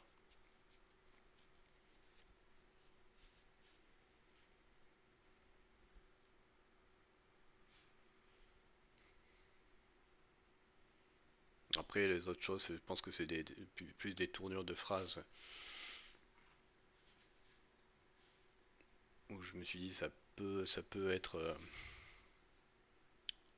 interprété différemment.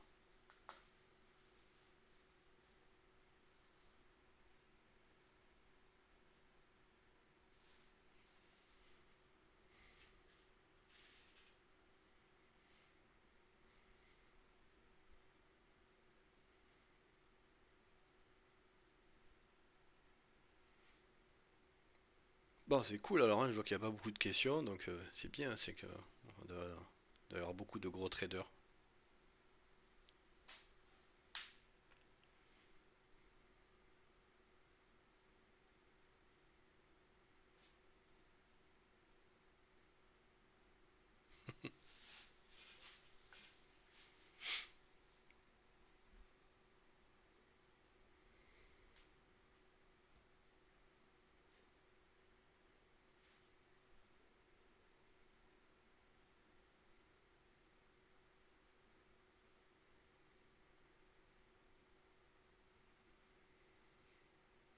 Non, mais je. Non, mais ne inquiétez pas, hein, de toute façon, Crazy t'as déjà posé des questions. Yippie, Yippie, je sais que t'es sur le Discord, donc je sais que tu es au courant. Je sais parce que je vois qu'on est, on est plus que deux à regarder le stream, et j'ai vu qu'il n'y avait pas beaucoup de questions.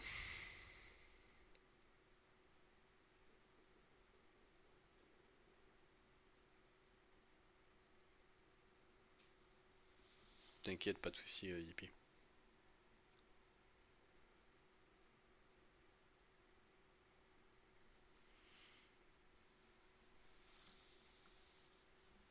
Bah, c'est surtout en fait de dire, ben, comme je suis rarement en stream depuis un certain temps, de profiter que je sois en stream pour que les autres puissent poser des questions, hein. J'ai vu qu'on était 8 là, on est monté à 10 tout à l'heure. Euh, Bah, de profiter de poser des questions et si on comprend pas certaines choses, c'est surtout ça.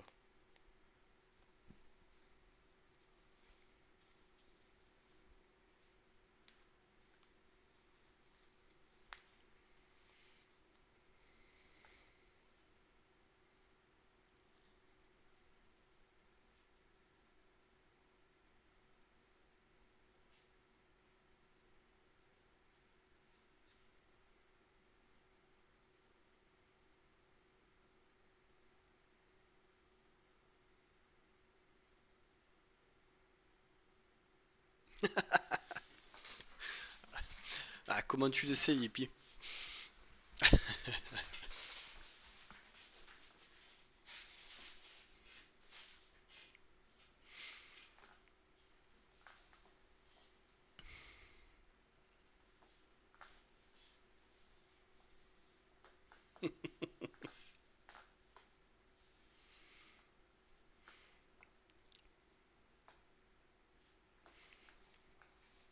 Ah, écoute, moi, il y en a un qui m'a franchement, il m'a bien gâté sans que je lui demande rien du tout. Et c'est vrai que, parce que j'ai pas besoin de rien non plus, mais c'est vrai que ça a fait plaisir. J'avoue que, j'avoue que Braz, il a assuré.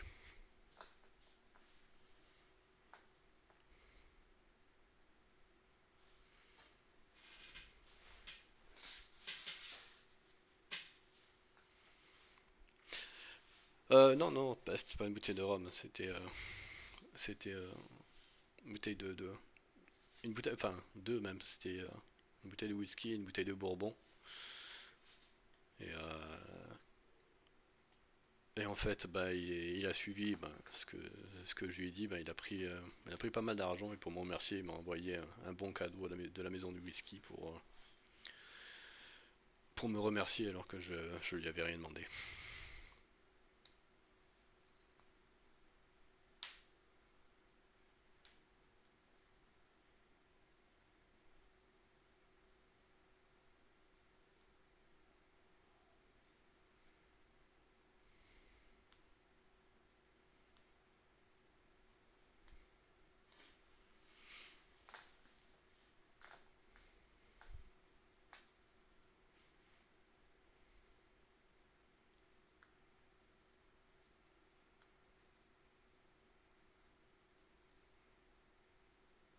Oui, tout à fait. C'est gentil parce qu'en fait, forcément, je le dis et je le redis, je n'ai absolument besoin de rien.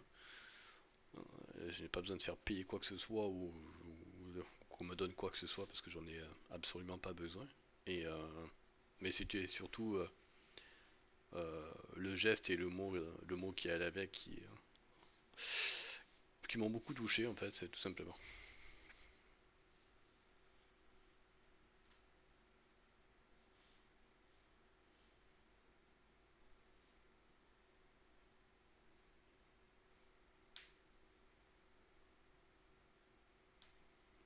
Ouais, c'est pas un travail, c'est plus, c'est plus des fois pour faire passer le temps à attendre les entrées tranquillement. Ça fait passer le temps de se dire, ben, on est un petit groupe et puis on se partage et on se fait progresser ensemble. Et si je peux arriver à faire progresser les gens et qu'ils arrivent à comprendre ma méthodologie comment je gagne de l'argent, ben, s'ils peuvent en profiter, ben, tant mieux pour eux.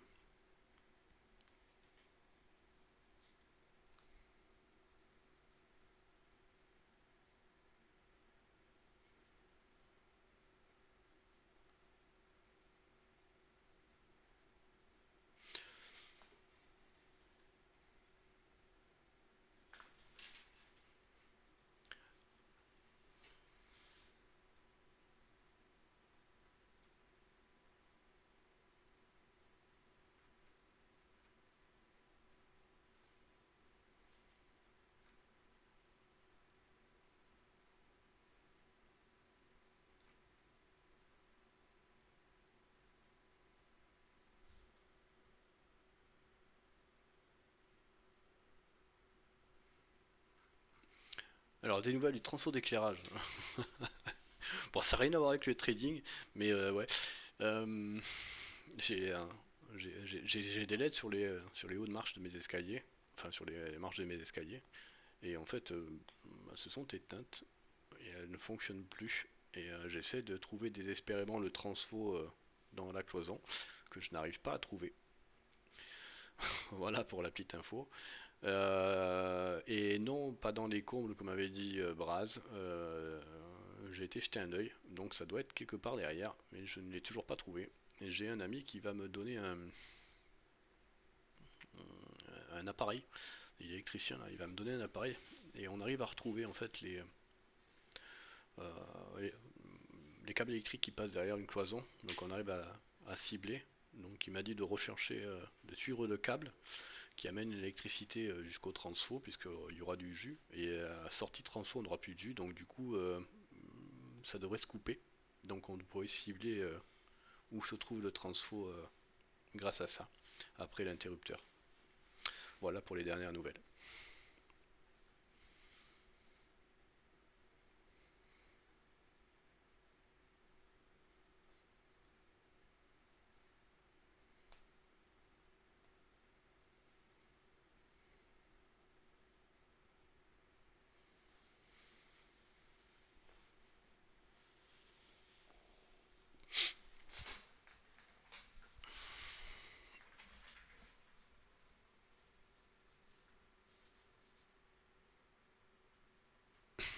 Bah écoute, j'espère pas. J'espère pas.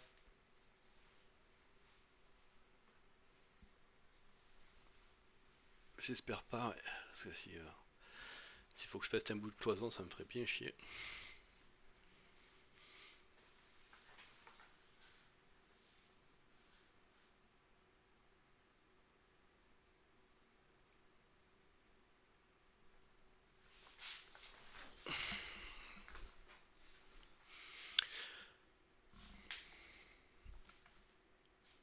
Après, petite info, hein, je le dis au passage juste comme ça. L'autre jour, j'avais parlé que j'avais fait le calcul et le rendement de ce que j'avais investi sur Realty.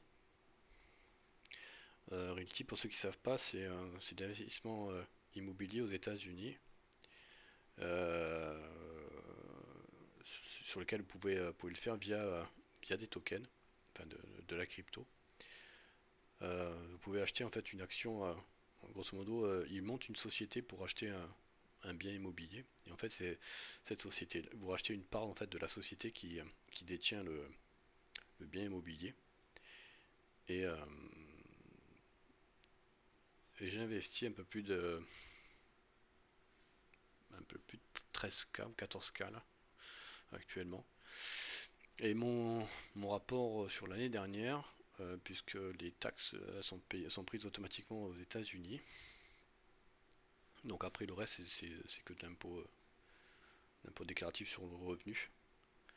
Euh, J'étais à 11,87 exactement de revenus nets sur l'investissement fait.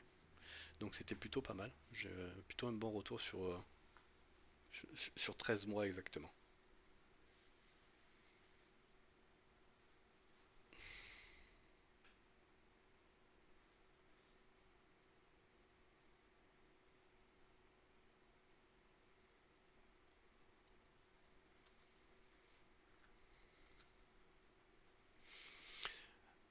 Ouais, pas mal, ouais. Ouais, franchement, je m'attendais pas autant et en fait, les logements, ils sont loués ils sont plutôt bien loués. Il y a eu et combien de temps de retour sur l'investissement?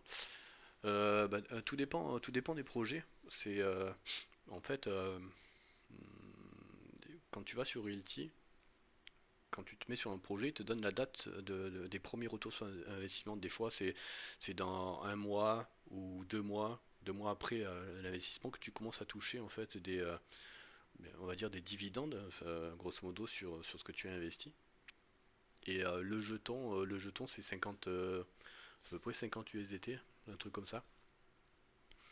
Et selon les biens, tu es limité à 4 ou 5 jetons et après tu peux en racheter sur le même bien quand il y en a qui sont remis en vente via leur portail, tu peux essayer d'en acquérir un petit peu plus. Mais dès la mise à dispo, en fait, tu peux acheter jusqu'à 4 jetons, des fois plus. Euh, c'est euh, c'est plutôt intéressant. J'ai trouvé le concept pas trop mal. Je me suis bien. Ça m'a amusé. Après, il y a certains critères sur lesquels je me base pour investir, surtout aux États-Unis. Il faut que, il faut qu'en fait les fondations soient faites en béton, elles ne soient pas sur pilotis en bois, premièrement. Euh, et ensuite, je regarde s'il y a des murs porteurs en briques ou si la maison est tout en bois. Donc ça fait partie de mes critères. Voilà. Parce qu'après, il y a tout ce qui va avec, hein, forcément, termites et tout le tralala, c'est quand il y a trop de bois. Et les planchers, très souvent, s'effondrent. Enfin, très souvent, pas s'effondrent, mais il faut y faire attention. Et ça demande des coûts d'investissement supplémentaires après. Mais c'est plutôt bien. Et en plus de ça, il y a un concept où tu peux, ce qu'on te donne en loyer, hein, c'est du loyer, hein, la partie de loyer que tu récupères, ben, soit tu peux le réinvestir automatiquement, soit tu peux le stacker et faire des petits jusqu'à ton prochain achat. Donc la plateforme plutôt sympa. Très bon retour sur mes 13 derniers mois, c'est plutôt très positif.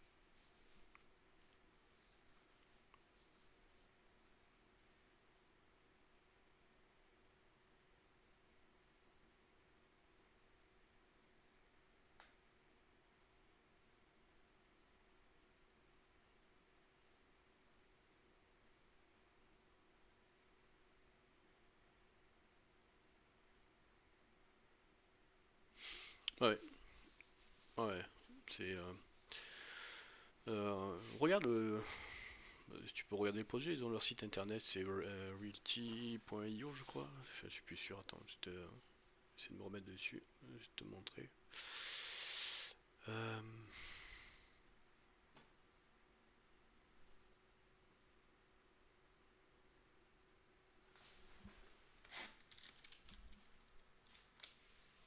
Euh, c'est realty.co, pardon.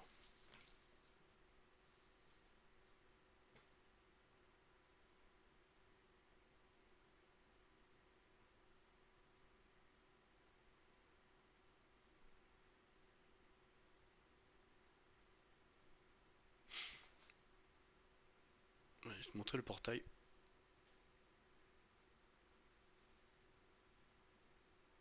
Ouais, la première brique c'est français, donc je trouve qu'on est beaucoup trop taxé. Et la législation telle que l'a fait Realty et ce qu'on a comme législation française, c'est-à-dire à partir du moment où tu payes tes impôts, et en fait le retour de loyer que tu as c'est impôt déduit de la part de Realty. Donc du coup tu ne payes pas une double imposition en France. Donc c'est ça qui est très très intéressant. Alors que si tu bases par la première brique, parce que j'ai un investissement première brique aussi, je trouve que tu es très imposé et les rendements sont bien inférieurs à, à ceux qu'on peut arriver à obtenir avec Realty parce que sur la première brique je tourne entre 5-7%. Je trouve ça bof pour l'argent qu'on y investit une fois qu'on a déduit en fait toutes les taxes. Ah, pub.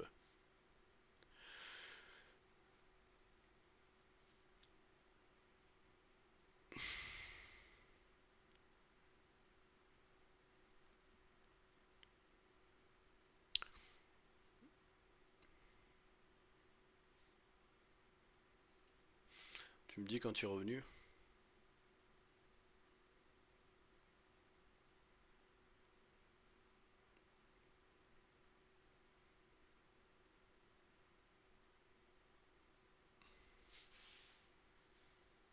Tu es revenu, Crazy?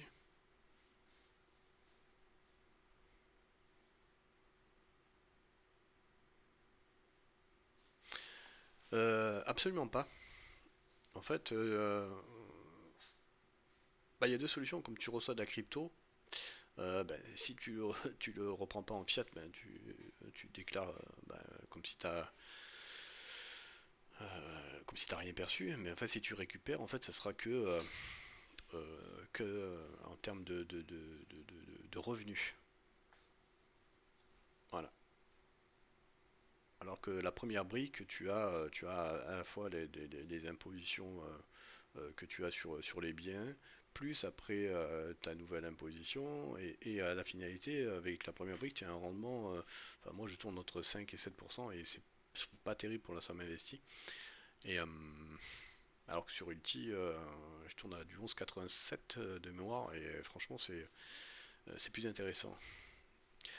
Donc voilà comment ça se présente. En fait, les biens sont là. Il y en a un qui va se mettre, enfin plusieurs qui vont être mis bientôt. Vous voyez, il y a les heures, dans 10 heures. Donc c'est plutôt intéressant. Il y en a plutôt pas mal qui sont en cours. Ce que je regarde, ce qui est intéressant, j'en profite là, c'est une aparté, c'est quand on regarde la propriété, par exemple celle-ci. Donc on regarde des photos, donc on voit bien qu'il y a un mur en brique, on voit bien que pour l'instant, bon, elle est pas terrible celle-là, hein, mais bon, sachez que quand elles sont rachetées, il y a une retouche qui est faite, enfin il y a un investissement automatique qui est fait dans le prix qui est de total de l'investissement, et il inclut des travaux pour une remise en état, hein. Donc c'est quand même assez intéressant, faut pas l'oublier. Euh, donc quand on regarde, on voit bien qu'effectivement les soubassements sont pas faits sur des pilotis, donc ça c'est intéressant pour moi. Ici on voit bien ce qu'on regarde, ce qu'il faut regarder, c'est donc c'est du long terme. Le token price, c'est un token, c'est égal à 50,32 USDT. Ok. Dans le financement, ici, on voit bien que voilà, il y a une estimation de revenus de loyer de 11 760 dollars, donc ça fait une moyenne de 9,52% net d'impôt. Donc c'est plutôt intéressant. Euh, Là-dedans, voilà. Ici, vous voyez, ici dans les frais, dans les 413 dollars qui sont pris en frais, donc il y a, il y a les 8% par rapport au management de la propriété, la plateforme, donc Ruti, la maintenance, les dépenses de maintenance, donc 120 dollars, peut-être qu'il y a une chaudière à faire, enfin peut-être il y a un truc, il y a les 80 dollars d'assurance, enfin euh, tout est inclus. En l'occurrence sur celle-ci, je vois pas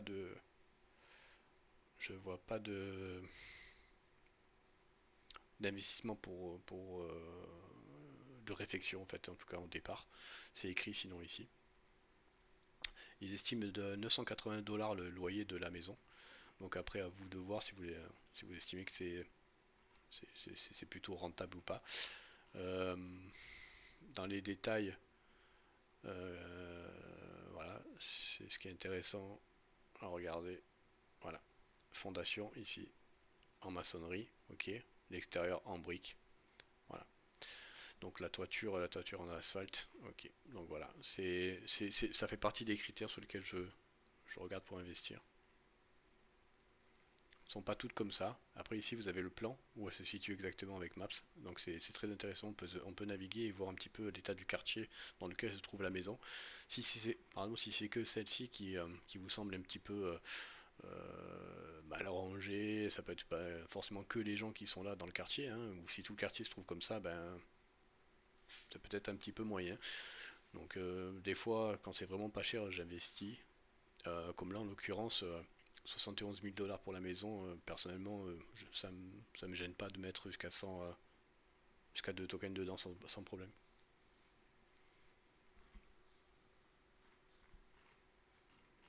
Ça fait 100 balles quoi.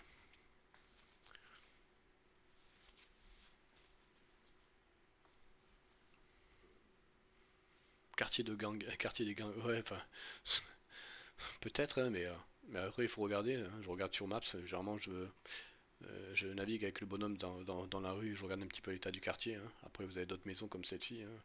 Euh, allez, hop, qui sont déjà beaucoup plus jolies d'aspect extérieur. Euh, Pareil, il faut regarder l'état du quartier. Ce sont des maisons en briques, donc pour moi c'est déjà très très intéressant en termes de longévité. Pas besoin de problèmes de termites ou de soubassement qui pourrit. Donc c'est typiquement ce genre de biens sur lesquels je regarde à investir. Après, moi je suis un ancien du bâtiment, donc j'étais à mon compte pendant quelques années. Quand je vois ici que par exemple, ici on a un problème de toiture, euh, ici aussi. Donc faire attention, il faut regarder dans les conditions s'il y a une petite réflexion qui a été faite,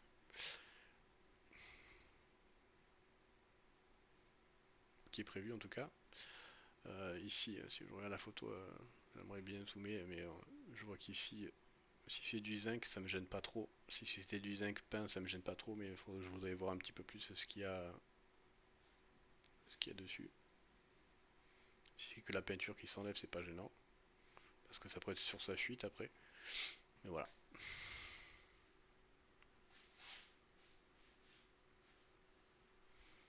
Quand il y a plus de 4 voitures dans le jardin, ne pas investir.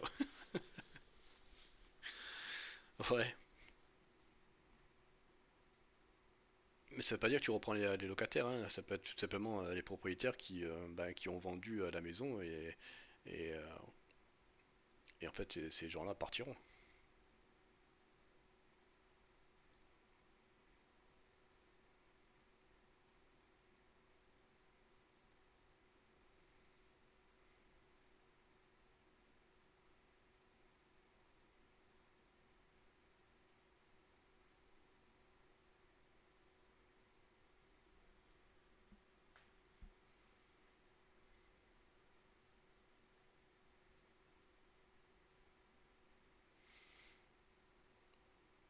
Bon, après, ouais, avec cette photo-là, je vois que c'est du zinc, hein, c'est du zinc qui a été peint. Donc voilà, donc ça me gêne pas trop pour le problème de fuite.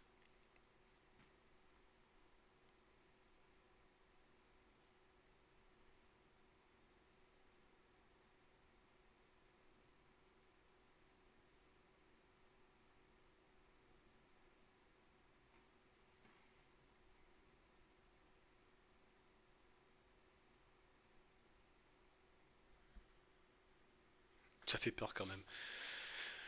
Euh, ouais, enfin t'achètes pas la maison complète, hein, du moins que ça paye.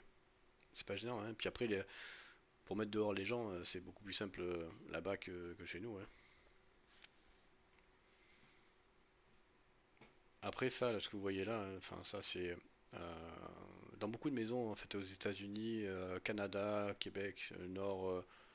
Euh, En fait, c'est du chauffage. Il y a beaucoup de chauffage à air pulsé à l'intérieur, qui se trouve en bas, au ras du sol, par des grilles. Donc, souvent, vous verrez un petit moteur à l'extérieur ou un petit truc comme ça.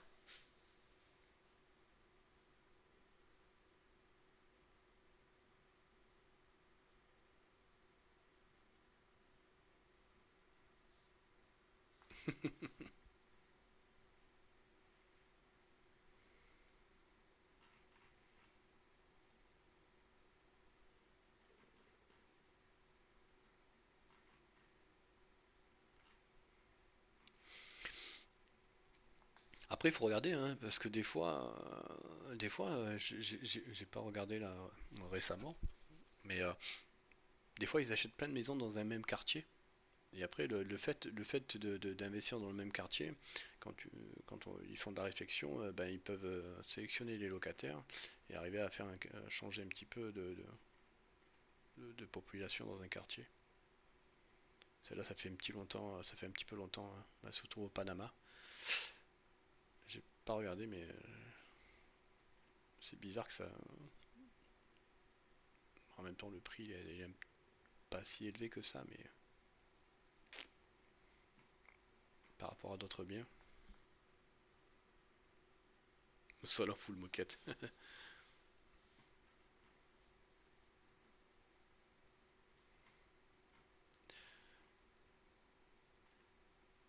Ça c'est un investissement au Panama,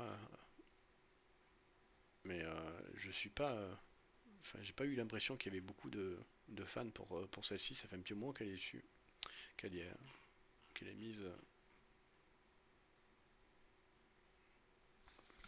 qu'elle est mise là.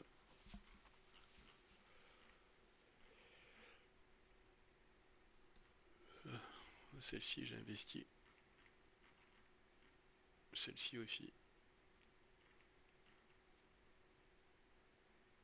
Et putain, je sais plus si c'est celle-là ou celle-là. Avec la voiture, c'est ça là. Celle-ci. Ah oui, il y en a d'autres après. Villa de Pablo Escobar, ouais. Ouais, ça doit être ça.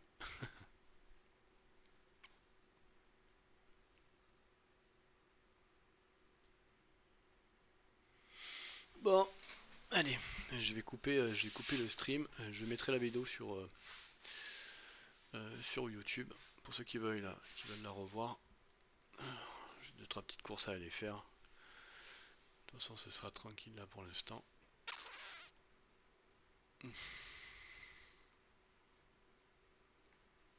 Ok pour ça. Ok.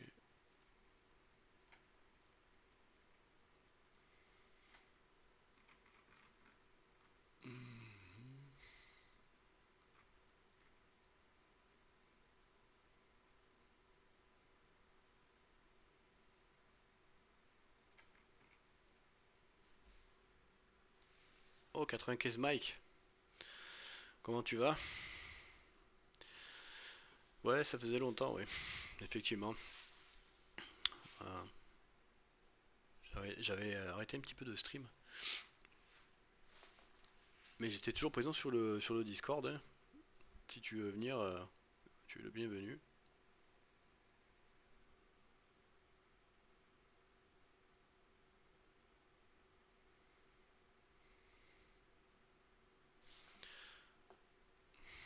J'avais fait plus un stream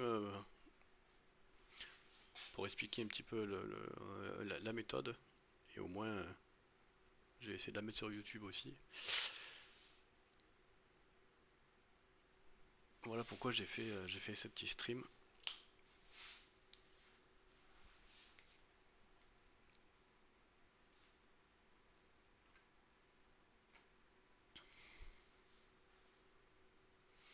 Salut TKO, bonne journée à toi.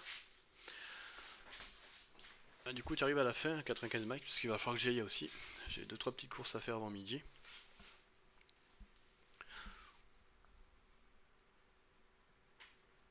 Mais viens sur le Discord, hein. Je mettrai le lien aussi je mettrai la vidéo sur YouTube aussi. Ça marche. Allez, bonne journée à tous.